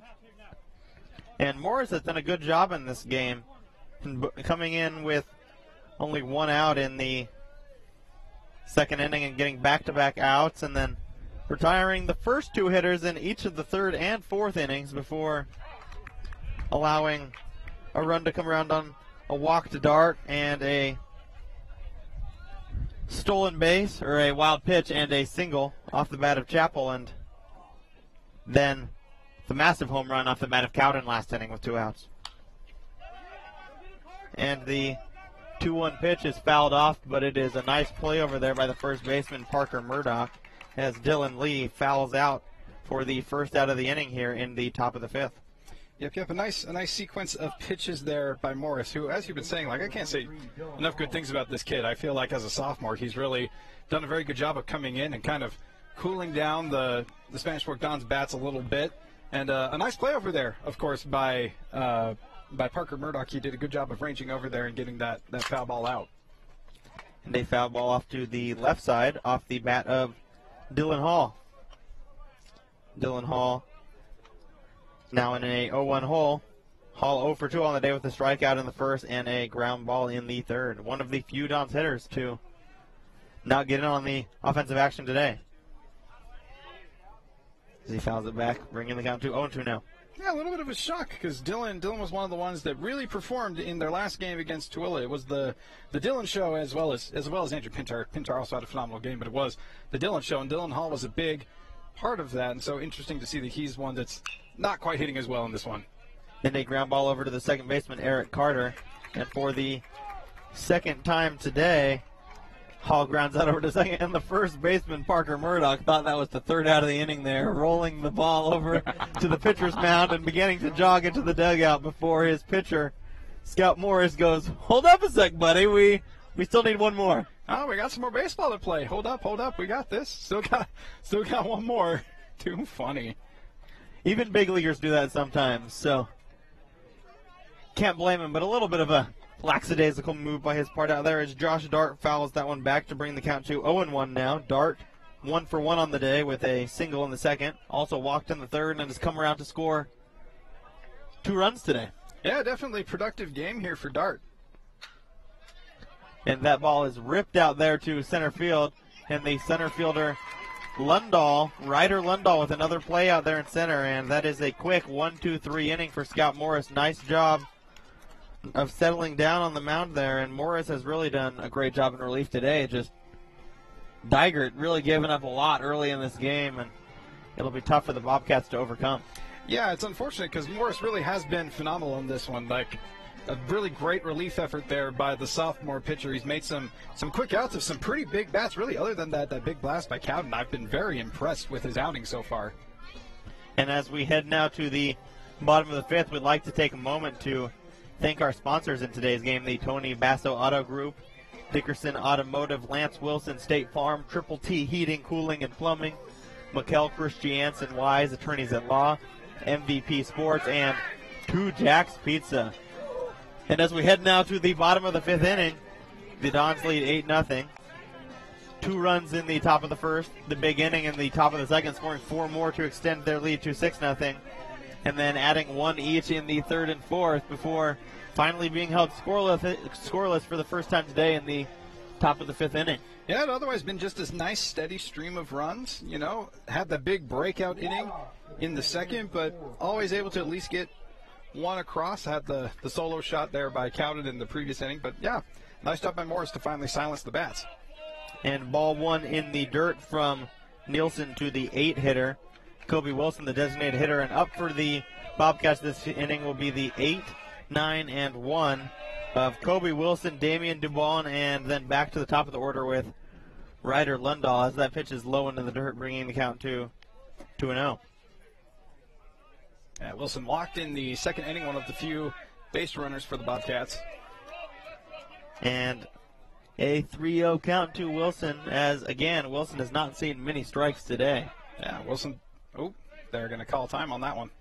Wilson taking 3 straight balls his last plate appearance before taking the 3-1 and 3-2 and looking like he had no desire to hit. And Cy Nielsen still bailed him out with the walk. And that will be ball 4, low and inside, as Wilson, who has yet to swing the bat once today, is on base for the second time. And yeah, he's been the most effective Bobcat out there. He's the one that has gotten on both times with 2 walks. And so, I mean, yeah, he may not be swinging the bat, but he has, in a way, I guess, he's been the most effective Bobcat up there at the plate by not swinging at anything. He's done his job. Yep, getting on base in a 8-0 game. Runners on base are at a premium, so doing his job. In a strike to the 9 hitter, Damian Dubon, who struck out looking his last time up. Oh, and an absolute beauty of a pitch. I thought that was one of the best ones that Nielsen had all game, was that last one there against Dubon. But certainly they want Dubon to do something here. And that ball is fouled off over to the left side, and that is strike 2 now on Dubon. He goes from throwing 4 straight balls to throwing 2 straight strikes. Yeah, when he's been throwing strikes today, he's been relatively unhittable. A little bit of a control issue with 4 walks and a hit by pitch, but other than that, and a nice block there by Cowden, keeping that ball in front and not allowing Wilson to move over to second. Yeah, phenomenal play there by the senior catcher, and also kind of giving a little shove there to Dubon as he's trying to get to the ball. Love that too. A little chippy, a little bit aggressive. You know, I like that from a catcher. The 1-2 pitch now coming from Nielsen to the batter, Kobe Wilson, or Damian Dubon, excuse me. And that pitch is grounded down the third base line. It is fair, and a nice play over there by Pintar for the first out of the inning, as Kobe Wilson is able to move over to second on the play. And that's one of the few base runners that the Bobcats have had that has been able to advance over to second. So even though it was an out, that was certainly one of the more productive outs that the Bobcats have had. But also nice play there by Pintar. Once again, it's that range and taking that momentum with the sidearms throw and able to put enough mustard on it to get the out over there. And for the third time today, the Bobcats have been able to move a runner over into scoring position, but yet to manufacture their first run, as the top of the lineup with Ryder Lundahl is now at the plate with 1 out here in the bottom of the 5th. And they pitch just inside to Lundahl. Lundahl is 0 for 1 on the day, striking out back in the 3rd and drawing a leadoff walk in the top of the 1st inning to lead off the game. Yeah, that's when I thought, well, maybe Nielsen wouldn't be quite as locked in this one, and he has had issues with his control, but really he's been absolutely phenomenal in this one. And they throw over to second to try to keep Kobe Wilson close, and it gets away, and it actually hits Wilson in the back. A little bit of a unlucky break for the runner there as that gets by him, and he has a shot to go to third. Instead, he gets dinged. It's in his own way, literally. If that had been able to get past, oh yeah, absolutely is advancing over to third, and then you'd have the first guy for the Bobcats ever to get over to third base in this one. That would have been definitely a great thing for Skyview. And we have 1 out here. Kobe Wilson on second base, the leadoff hitter Ryder Lundahl at the plate. The 1-0 coming to Lundahl. Lundahl having a nice day out in the field, in center field, making 4 or 5 putouts out there, including 3 in a row back in the 4th inning. Yeah, he was all the defense they needed in that particular half inning. And that pitch is fouled off to the left side. Nice healthy cut there by Lundahl, bringing the count even at 1-1.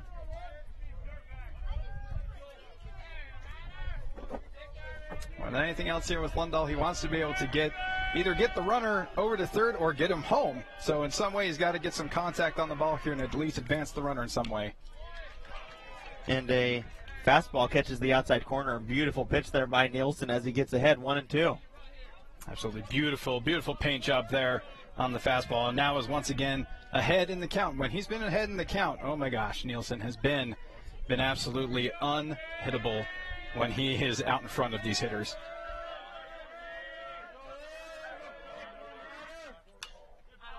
And a pitch swung on and missed as Lundahl is able to stay alive here. Lundahl having a very nice year for this Bobcats team there. Best hitter, at least by average, hitting .416 over 23 games with 32 hits and 17 RBIs, as that pitch just misses, and Nielsen's thinking, man, I got robbed of a strikeout there. Yeah, that was a beautiful pitch. Thought it was just going to be called as paint on the outside corner, but lived to pitch another pitch with this 2-2 count. And there is the strikeout to Lundahl on the pitch in the dirt. And Cy thinks that is the 3rd out of the inning as he jogs all the way over to the dugout and had a little hop in his step. And it is only the 2nd out of the inning, folks, as we will have a meeting out on the mound as Cy will be jogging into the dugout, as it looks like he is Limping a little bit as he is hurt. So you wonder if he actually did know how many outs there were and he was just coming off the mound in a little bit of pain. Definitely something that we'll have to look for later on in this one, because that is a big loss. As if the Dons hold on and win this game, which they should, they will definitely want him to pitch at some point later on in this tournament. Absolutely. They're going to need him in this tournament if they're going to continue to keep advancing in this one. And so they will need to be monitoring that one, make sure that he's not seriously injured in any way, because he's a very big part of their rotation. Obviously had just an absolutely phenomenal game here, and that's unfortunate that he had to come out of this one due to injury, because, man, he was absolutely silencing these Bobcat bats, unfortunately, for Skyview.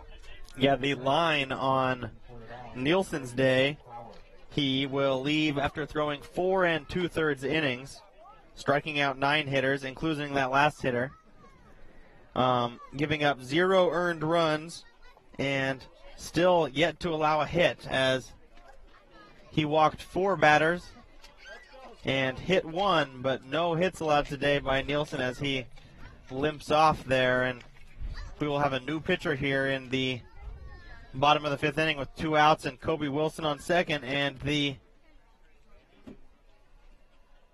relief pitcher Scout Morris for the Bobcats coming to the plate. Morris, who did not start this game, this will be his second at bat, grounding out to short his last time up.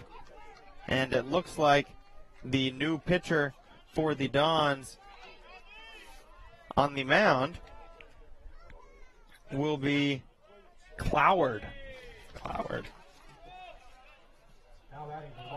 Cloward, number 8, is 1-0 on the year in 2 appearances, and he has a 7 ERA, so nothing too impressive, but he does have a win. Only 2 innings pitched and 2 earned runs with 1 walk and 0 strikeouts.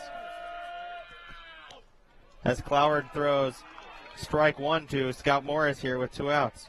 Yeah, an interesting choice here by the Dons, but an understandable one at the same time. Maybe saving some of those other arms for another game, obviously, with this one feeling a little bit in hand. Give Cloward some opportunity to get some pitches here in the playoffs.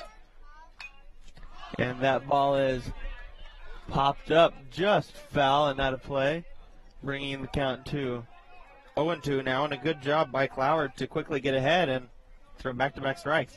Yeah, very impressive start here for the game here for Cloward, getting those 2 quick strikes. Also, kind of like we've been talking about with Morris, like this maybe doesn't even seem like that big of a moment here for the kid.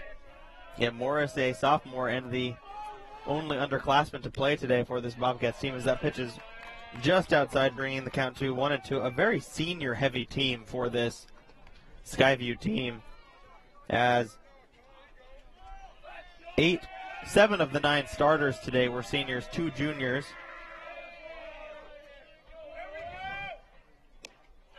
And strike 3 looking, as Morris is quite angry with himself, and that will end the 5th inning as he is unable to bring in the run. And a nice job by Cloward picking up Nielsen right where they left off, and that is the 10th strikeout today by Don's pitching. And still no hits for the Bobcats in this one, as in the bottom of the 5th there are no hits, 1 runner left on base, and no runs. And it is 8-0 Dons as we head to the 6th here on SF-17. The best time to check your furnace is before it fails, and you can rely on Triple T to do the job right. Our technicians are trained every year so you can sleep better at night, knowing your furnace is safe to operate. Call Triple T at 798-7711 to schedule your tune-up today. Nobody plans on getting in an accident, but if it does happen, you can rely on the expertise of Mike McKell to protect and fight for your rights. Specializing in personal injury law, Mike McKell is the attorney you need. Contact Mike at McKell, Christiansen, and Wise. Welcome back to Spanish Fork 17 and this scorcher of a day out here in St. George. We are at Dixie High School for this game. It is the Spanish Fork Dons against the Skyview Bobcats. It is currently 8-0 in favor of the Spanish Fork Dons, as Cy Nielsen pitched an absolute gem in this one, finishing his outing. with 4 innings and 2/3, 4 2/3 innings there with 9 strikeouts. Really the only damage he did was to himself with 4 walks and a hit by pitch, but then Brad Cloward came in for the last little bit of the 5th and got a strikeout, and so he left it right where Nielsen left it off, and now the powerful Dons bats are back up again. As that is going to be fouled off there by Carson Chappell. It's going to be an 0-1 count. Chappell having a great day today with a double back in the 2nd and a single in the 3rd. 2 for 2 on the day. That one is going to be ball 1. It'd be a little low, a little outside there for Chappell. Yeah, absolutely. Chappell has had himself a good one. Absolutely rocketed that double in the 2nd inning off the top of the fence. So here's the 1-1 count, as that one is grooved on in there for strike 2 by Morris.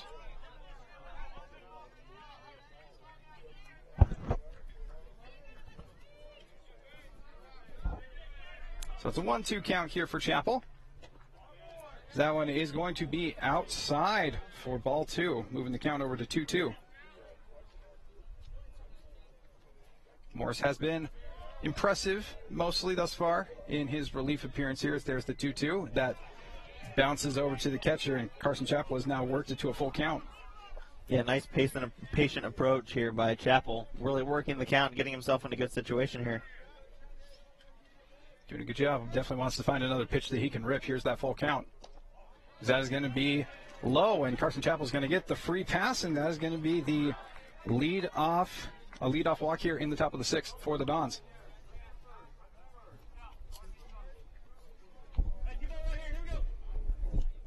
A nice, good, patient approach, as you were saying, Elliot, by the number 8 hitter, Carson Chappell, and that brings up now the number 9 hitter, Riley Hess, for the Dons. Hess hit a double in the 2nd, and he flew out to right field in that 2nd at bat, as that one is low and in the dirt and blocked quite nicely there by Cooper Coons, as that's going to be ball 1. Yeah, Hess with his 2nd double on the season, his 2nd extra base hit on the season, really used to getting singles while still hitting over 300. The senior center fielder is having a really nice day at the plate. And that is going to be in there for strike 1, as Morris evens the count on Hess. Yeah, 1 for 2 on the day. Did fly out to right in his 2nd plate appearance, but the beautiful RBI double as a part of that big 4-run top of the 2nd inning. Absolutely laced right down that 3rd base line. That one is going to be ball number 2. There's now a 2-1 count here to Riley Hess. Yeah, in these elimination games, it's really important to get ahead early, and being able to score 2 runs in the top of the 1st inning, 4 more in the top of the 2nd, getting out to that nice 6-0 lead has really kind of helped calm this Dons lineup in a lot of ways, I feel. Absolutely has. Here's the 2-1. As that is going to be popped back, popped foul. As that is now a 2-2 count here to the number 9 hitter for the Dons.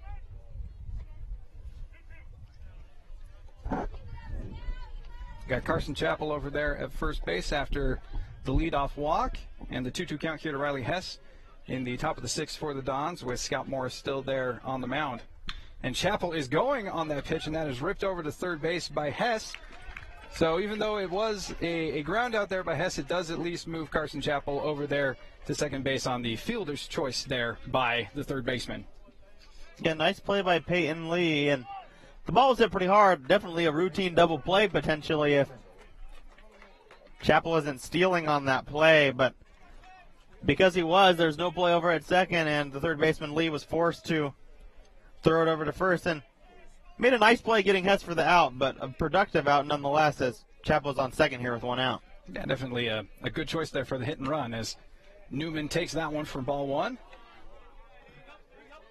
Yeah, it really has felt like it's been the Dons' day in a lot of ways, with plays like that really going their way, as well as just timely hitting. Absolutely, they've been able to string together hits. As here's another pitch there to Newman, he gets under that one and pops it back, and that's going to even the count to 1-1. Newman hit a single in the 1st. He had a sacrifice bunt in the 2nd, and he lined out to center field on an absolute rocket in the 4th. So this is his 4th plate appearance of the game. As he is going to look at that one, that paints the corner for strike 2, 1-2 count. Yeah, we've got Carson Chappell over there at second base now in scoring position here for the top of the order for the leadoff man, Tay Newman. As Newman sends that one deep out to center field, and that is going to be over the head, and that is going to bounce up on the wall, and Newman is on his horse, and he is going to get into second, but also Carson Chappell is going to rumble in for the 9th run of the game for the Dons, as that is an absolute blast by the leadoff hitter, Tay Newman. Yeah, off the bat, it looked like it was going to be caught out there by Lundahl in center field. He got a nice jump on that ball, went straight back, but on a warm day like today, ball really bouncing off the bat well, and that ball just sailed right over his head and bounced one hop off the wall out in center field, and really a shot out there for a well-earned double by Newman to bring in the 9th run of today's game. Yeah, definitely a beautiful piece of hitting by Newman, and as we said, it is now 9-0 Spanish Fork Dons, as now Andrew Pintar digs in for his 4th plate appearance. And Pintar also smacks it out into center. Looks like center fielder may have a beat on this one, and he camps under it, but that is going to advance Tay Newman over to third base as he slides on in there. It does get past the third baseman, but they do have someone backing it up over there, so good job there by Morris to make sure that didn't potentially get Newman to run on over to home. Yeah, a little bit of a lucky break there for this Bobcats team, as if that ball rolls into the dugout for the Dons, that would have gotten out of play and brought in that 10th run and potentially set up a 10-run rule game here if the Bobcats don't score in the bottom half. But the Dons still need to get that runner in from third here for that to be a case. Absolutely do. And now there's 2 outs in the inning, and now Josh Cowden is up. He's going to take that one high for ball 1. Cowden with the massive homer to right field last time up. His 6th home run of the season and his 2nd home run of this tournament. It was an absolute blast as he gets under that one. And that is going to move the count to 1-1.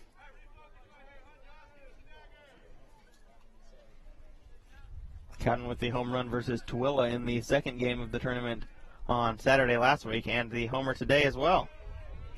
And he's definitely seeing the ball really well in these playoffs, as he also had that single in the 1st inning as well. So 2 for 2 on the game. His other plate appearance was a sacrifice fly, so he's been productive in every at bat.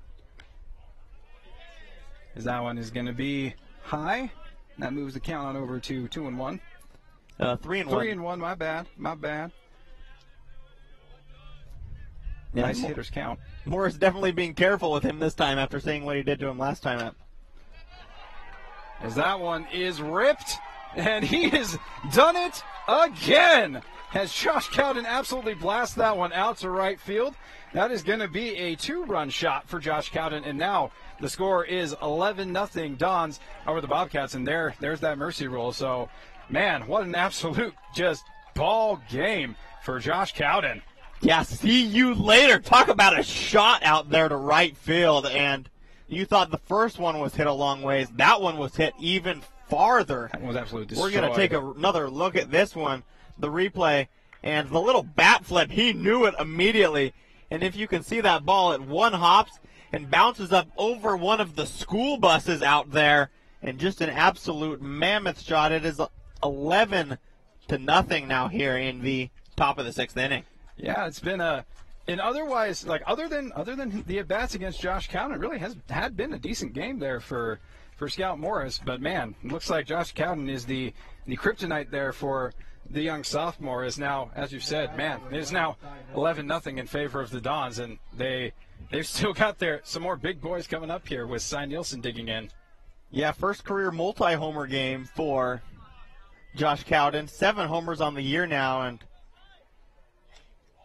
there's been a lot of pitchers that have had Josh Cowden be their kryptonite on the year, so no shame for Scott Morris, who's pitched very impressively today outside of a few tough at-bats to Josh Cowden. As that one is going to be popped way up into the sky, but out of play.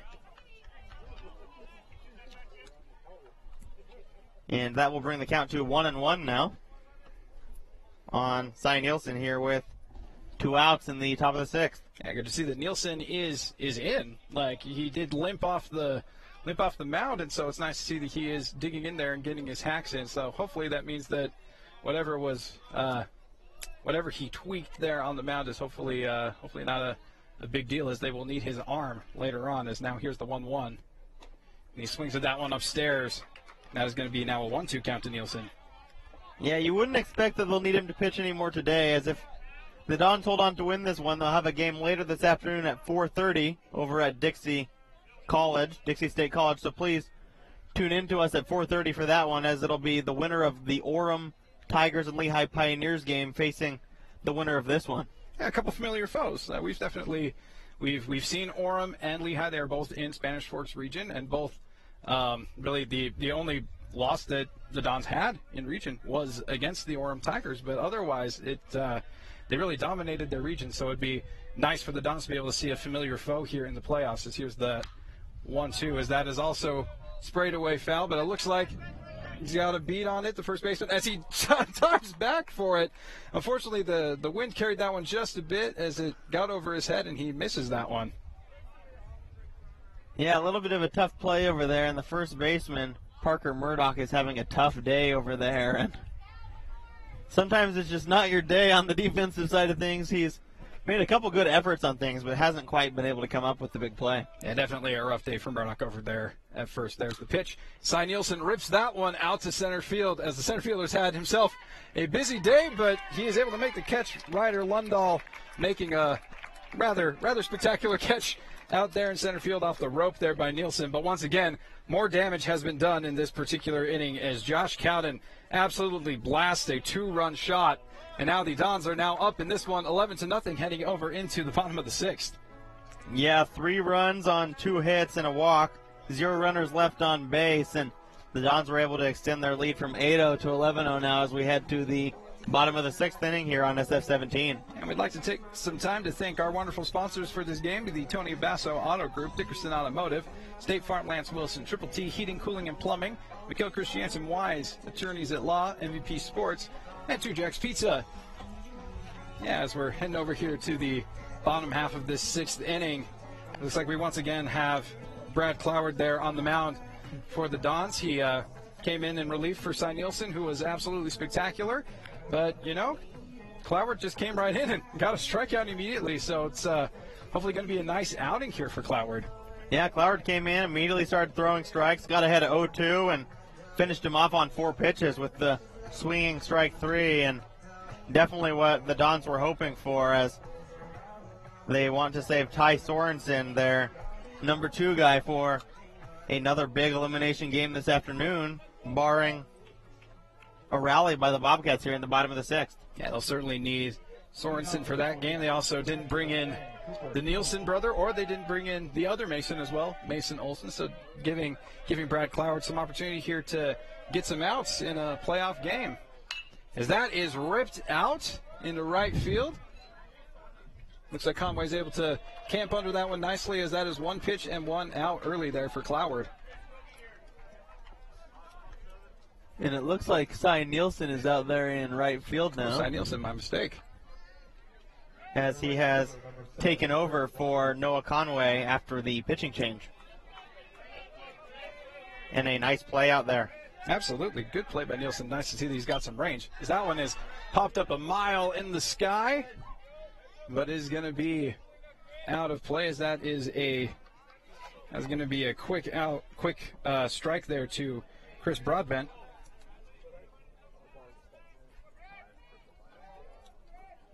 Broadbent on the game struck out in the first, and he also popped it up to the second baseman in his previous at bat, as that one is going to be foul down the first base line, as he's now in a quick 0-2 hole here. Nice job here by Cloward to be able to stay in front of this particular batter. Yeah, doing a good job of working quickly, getting ahead, and throwing strikes, which is just what you hope to see from the Dons pitching at this point in the game. Big lead, no reason to mess around and throw balls, make the Bobcats hitters hit it, and manufacture runs. And that one was low in the dirt, as now it is a 1-2 count here to Broadbent. And once again, that is going to be in the dirt, but a nice block there by Cowden, as it moves the count to even here, 2-2.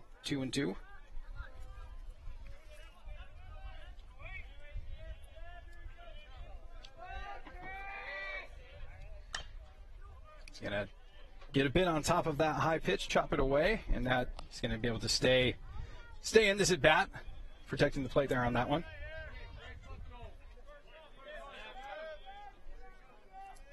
Broadbent digs in here for the 2-2 count against Cloward. And that one is once again rocketed way up in the sky. Looks like Tay Newman's got a beat on it, and he's able to get that one in foul territory, and that is going to be out number 2 in the inning. Yeah, quick 2 outs here for Brad Cloward coming in and doing a nice job getting the 3-4 hitters of Cooper Coons and Chris Broadbent. And the Dons are 1 out away here from 10 running another fellow 1 seed here in this tournament. What was supposed to be a heated, close matchup, as it is 11-0 Dons here in the bottom of the 6th. Yeah, the Dons have definitely asserted their dominance in this one, absolutely blowing them out on offense, and spectacular performances here by Nielsen and Cloward on the mound, as that one is in there for strike 1.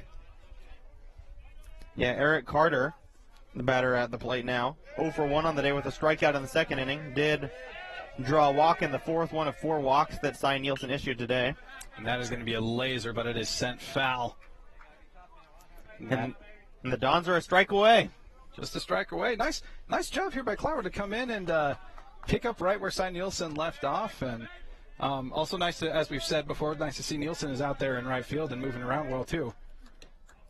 Because that one is going to just barely miss there for ball 1. Yeah, great 0-2 pitch there by Cloward. Trying to catch the corner, make him chase a little bit outside, and still in a good pitcher's count here at 1-2. And that is absolutely smoked out into center field. But it does look like Hess has a beat on it. And he's able to corral that one in. And that is going to be the ball game. An absolute blowout here by the Spanish Fork Dons, showing up on offense and also showing up on the mound with Cy Nielsen and Brad Cloward, as the Dons win this one 11-0. And we will be right back on Spanish Fork 17. Hi, welcome to 2 Jack's Pizza. For the best pizza you'll ever taste and our world-famous cheese sticks, come to 2 Jack's Pizza on Main Street in Spanish Fork, or call us for a quick delivery. Are you hungry yet? Come to Dickerson Automotive for all your car repair and maintenance needs. Now is a great time to make sure your car is ready for these cold winter months. We take the time to get to know you and your car to give you peace of mind. Dickerson Automotive, located way north on Main in Spanish Fork. MVP Sports is the #1 source for sporting goods in Spanish Fork. Football, soccer, all the fall sports, we've got you covered. Check out our new custom t-shirt builder. Design at home and we'll build it for you.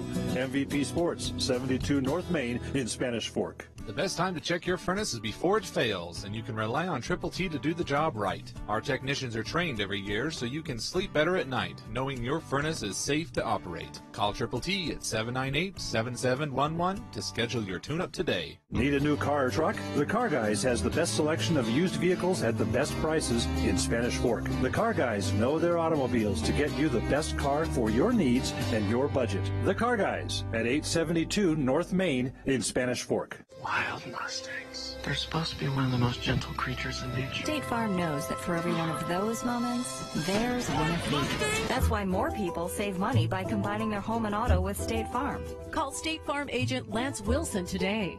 Nobody plans on getting in an accident, but if it does happen, you can rely on the expertise of Mike McKell to protect and fight for your rights. Specializing in personal injury law, Mike McKell is the attorney you need. Contact Mike at McKell, Christiansen, and Wise.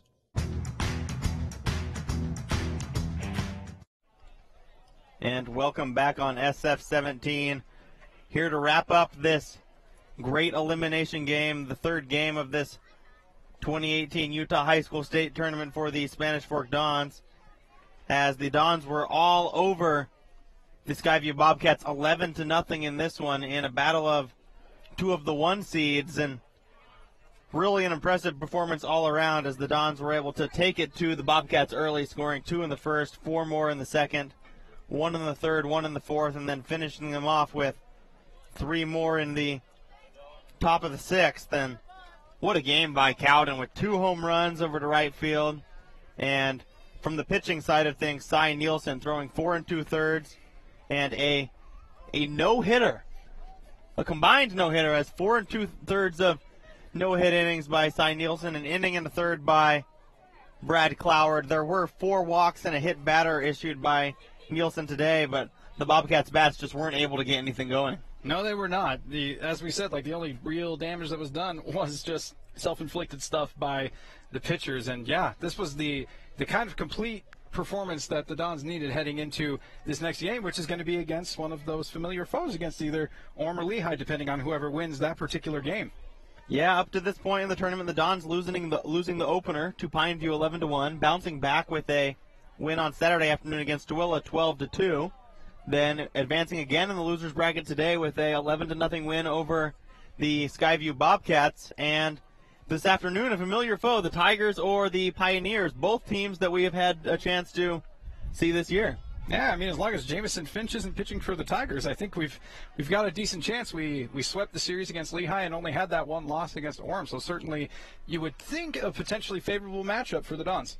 Yeah, Jamison Finch, the pitcher for the Orem Tigers that pitched a complete game shutout against the Dons earlier this season, the only loss for the Dons in region play, going 11-1 overall in Region A, now improving to 19-9 on the year, their second consecutive win. And a reminder that we will be back at 4:30 of this afternoon as our Dons play either the Tigers or Pioneers. We will be over at Dixie State College, so feel free to listen live on YouTube, on our YouTube channel SF17, or anywhere on your cable channel in Spanish Fork.